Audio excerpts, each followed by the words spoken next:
Welcome students, welcome to AIR Gurukul. My name is Rohit Shrivastava और इस session में हम लोग बेसिक्स ऑफ मोशन का सेकंड टॉपिक स्टार्ट करेंगे which is frame of reference. ठीक है, तो पिछले सेशन में हमने रेस्ट और मोशन के बारे में चर्चा की थी। रेस्ट और मोशन रिलेटिव टर्म्स होते हैं ये भी बताया था। इन्हें रिलेटिव क्यों कहा जाता है इसके बारे में भी मैंने ब्रीफ डिस्कशन कर दी थी। That is because of something called as frame of reference. अब हम लोगों को डिटेल में समझना होगा कि फ्रेम ऑफ रेफरेंस क्या होता है।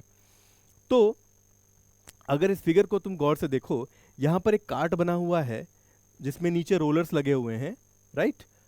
और क्योंकि रोलर्स लगे हुए हैं तो जाहिर सी बात है कार्ट मूव कर सकती है, और ये कार्ट मूव कर रही है लेफ्टवर्ड डायरेक्शन में, जिसके अंदर एक येलो टी शर्ट पहना हुआ बॉय को बैठा दिया गया है या यूं खड़ा कर दिया गया हुआ है, और एक लड़की है छोटी सी, वो ग्राउंड पे खड़ी हुई है। ठीक है, तो यहाँ पर देखो दो फ्रेम ऑफ रेफरेंस हो गए, यानी कि दो ऑब्जर्वर पॉइंट ऑफ व्यू हो गए। फ्रेम ऑफ रेफरेंस का मतलब होता है कि तुम कहाँ पर मौजूद होके या कहाँ पर तुम खड़े होके व्यू कर रहे होते हो सिनेरियो को। ठीक है, तो यहाँ पर दो व्यूज हैं। एक व्यू इस लड़की का है जो ग्राउंड पे खड़ी है, और एक व्यू इसका खुद का है जब वो कार्ट के अंदर बंद है और वो कार्ट मूव कर रही है। ठीक है, तो ये क्या बोलेगा कि क्या मेरी पोजीशन जो है चेंज हो रही है टाइम के साथ या नहीं। अगर देखो इस कार्ट को लेट्स सपोज क्लोज कर दिया जाए चारों दिशाओं से, I mean he cannot see outside, जैसे कि तुम जनरली देखते हो अपनी गाड़ियों में से विंडो को नीचे करके बाहर के नज़ारे देख रहे होते हो, और उसके आधार पे तुम कहते हो कि नहीं मेरी गाड़ी तो मूव कर रही है और मैं भी मूव कर रहा हूँ। लेकिन अगर सपोज करो तुम्हारी गाड़ी के चारों विंडोज़ को ऊपर नीचे सीलिंग्स को क्लोज कर दिया जाए, तुम बाहर कुछ देख भी ना पाओ, और गाड़ी भी जो है बहुत यूनिफॉर्मली मूव करे विदाउट एनी जर्क और विदाउट एनी किसी अपहीवल के, तो उसमें तुम क्या पाओगे that you are standing still और यू आर सिटिंग स्टिल। यही तुम पाओगे, खुद के बारे में तुम यही एनालिसिस कर पाओगे। क्यों? क्योंकि तुम ये बात कह पा रहे हो on the basis of your position with respect to your frame of reference at that point of time. वो क्या है? वो इनसाइड ऑफ द कार्ट है या इनसाइड ऑफ द कार है। तो उस पर्टिकुलर फ्रेम ऑफ रेफरेंस के हिसाब से तुम्हारी पोजीशन जो है नहीं चेंज हो रही। तो वही इस बॉय के साथ हो रहा है जो येलो टी शर्ट पहना हुआ है। ये कह रहा है कि मेरी पोजीशन तो चेंज ही नहीं हो रही टाइम के साथ, तो मैं तो आई एम स्टैंडिंग स्टिल, मैं तो सीधा खड़ा हूं, मैं कहीं मूव नहीं कर रहा। ठीक है, लेकिन वही इस लड़की का पॉइंट ऑफ व्यू क्या होगा? ये क्या बोलेगी इस येलो टी शर्ट बॉय के बारे में? ये बोलेगी कि तुम तो मूव कर रहे हो क्योंकि गाड़ी मूव कर रही है और तुम गाड़ी के साथ मूव कर रहे हो, तुम्हारी पोजीशन टाइम के साथ चेंज हो रही है। ठीक है, तो he is in motion with respect to the girl who is standing on the ground, but he is at rest with respect to cart. ठीक है, तो यही बंदा, यही बॉय एक बार मोशन में आ गया एक नजरिए से, और एक नजरिए से वो रेस्ट में आ गया, यही येलो टी शर्ट बॉय। तो यही कमाल है फ्रेम ऑफ रेफरेंस का, कि फ्रेम ऑफ रेफरेंस के अलग होने के साथ तुम सेम ऑब्जेक्ट को कभी रेस्ट में कह सकते हो, कभी मोशन में कह सकते हो। ठीक है, आई होप कि तुम्हें basics of frame of reference clear हुआ। ठीक है, अब इसका डेफिनेशन समझते हैं, इसका बुकिश डेफिनेशन क्या है। तो it is a framework that is used for the observation. इसको ऑब्जर्व करने के लिए यूज किया जाता है। लड़की जहां खड़ी थी ग्राउंड पे, वो एक ऑब्जर्वर का नजरिया हुआ, उसको वो ऑब्जर्व कर रही है, राइट। और जब वो कार्ट के अंदर है वो तो खुद के बारे में कुछ ऑब्जर्व करके बोल रहा है। तो ये ऑब्जर्वर के लिए बनाया गया होता है फ्रेम ऑफ रेफरेंस, राइट। और मैथमेटिकल डिस्क्रिप्शन करने के लिए बनाया गया होता है उस फिजिकल फिनोमिना का।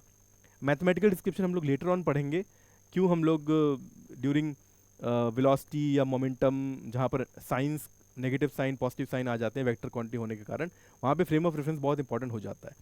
उसको भी समझेंगे हम लेटर ऑन अगली स्लाइड्स में या अगले सेशंस में। फिलहाल अभी हम लोग बेसिक्स पढ़ रहे हैं फ्रेम ऑफ रेफरेंस का।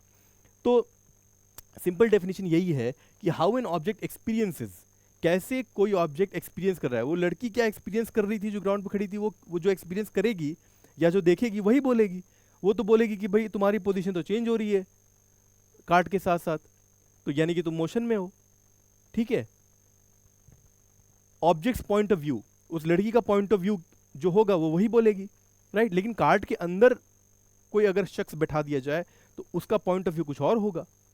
वो बोलेगा कि तुम्हारी तो पोजीशन चेंज नहीं हो रही टाइम के साथ, यानी कि तुम तो रेस्ट में हो। ठीक है ना। अच्छा, एक और डेफिनेशन है यहाँ पे, a frame of reference is a fixed point और a set of coordinates with respect to which we observe and describe the position or motion of an object। वो कोऑर्डिनेट होता है या वो पर्टिकुलर पॉइंट होता है, फिक्स पॉइंट, जिसके respect में हम बता रहे होते हैं या ऑब्जर्व कर रहे होते हैं कि पर्टिकुलर ऑब्जेक्ट मोशन में है या रेस्ट में है। ठीक है, without frame of reference motion can not be defined. कोई भी मोशन हो इस दुनिया का, वो without frame of reference define किया ही नहीं जा सकता। इसलिए कोई क्वेश्चन अगर बने तुम्हारे सामने, उसमें मोशन और रेस्ट की बात की जाए और फ्रेम ऑफ रेफरेंस बताया ही नहीं गया हो, तो उस क्वेश्चन को तुम इनकम्प्लीट मान के आगे बढ़ जाना, क्योंकि वो क्वेश्चन वैलिड ही नहीं है। कभी भी मोशन डिफाइन होता है तो without frame of reference possible ही नहीं है। ठीक है, अब कुछ एग्जांपल समझते हैं। एक एग्जांपल दिया हुआ है, passenger sitting in a moving bus which we have already discussed. वो कार्ट वाला एग्जांपल वही है, बस वाला। तो बस के रेस्पेक्ट में जो बंदा अंदर बैठा होगा वो रेस्ट में होगा, राइट, क्योंकि बस के रिस्पेक्ट में उसकी पोजीशन तो चेंज होगी नहीं। लेकिन अगर ग्राउंड पे कोई बंदा खड़ा है और वो देख रहा है उस बस के अंदर बैठे हुए किसी इंसान को, तो वो बोलेगा कि बस में बैठा हुआ इंसान मूव कर रहा है, उसकी पोजीशन टाइम के साथ चेंज हो रही है। A book on A table, किसी टेबल पे एक बुक पड़ी हुई है, तो हम तो जनरली बोलेंगे कि वो बुक जो है स्टेशनरी है, रेस्ट में है। लेकिन अगर वही बंदे को उठा के सन पे लेके चले जाओ और सन से अगर देखने की कोई सुविधा हो, वहां से कोई देख के बता रहा हो उस बुक के बारे में, तो बुक के बारे में बोलेगा कि book is now in motion. क्यों? क्योंकि बुक टेबल पे रखी है, और टेबल कहाँ रखा हुआ है? अर्थ के सरफेस पे रखा हुआ है। हम सब अर्थ पे ही बैठे हुए हैं, तो हम सब यही बोलेंगे कि भाई उसकी पोजीशन चेंज नहीं हो रही टाइम के साथ, क्योंकि हम अर्थ पे ही हैं। ओके, लेकिन सन पे चले गए तो अर्थ रिवॉल्व कर रहा होता है एक तो सन के अराउंड, और खुद अपने एक्सिस पे रोटेट भी कर रहा होता है। तो वो टेबल भी रोटेट कर रही होगी और वो बुक भी रोटेट कर रहा होगा, तो बुक मोशन में आ जाएगी सन के रिस्पेक्ट में। ओके, तो सन यहाँ पर क्या हो गया? एक फ्रेम ऑफ रेफरेंस हो गया, अर्थ यहाँ पर दूसरा फ्रेम ऑफ रेफरेंस हो गया, और दोनों अलग अलग फ्रेम ऑफ रेफरेंस के कारण जो एनालिसिस हमने की वो अलग अलग आई उसी बुक की। ओके, सो आई होप कि फ्रेम ऑफ रेफरेंस का कॉन्सेप्ट तुम्हें क्लियर हुआ इन दिस सेशन। अगले सेशन में हम लोग बेसिक्स ऑफ मोशन के और अच्छे अच्छे कॉन्सेप्ट्स को डिस्कस करेंगे। Until then, keep learning and keep having fun with physics. Thank you very much.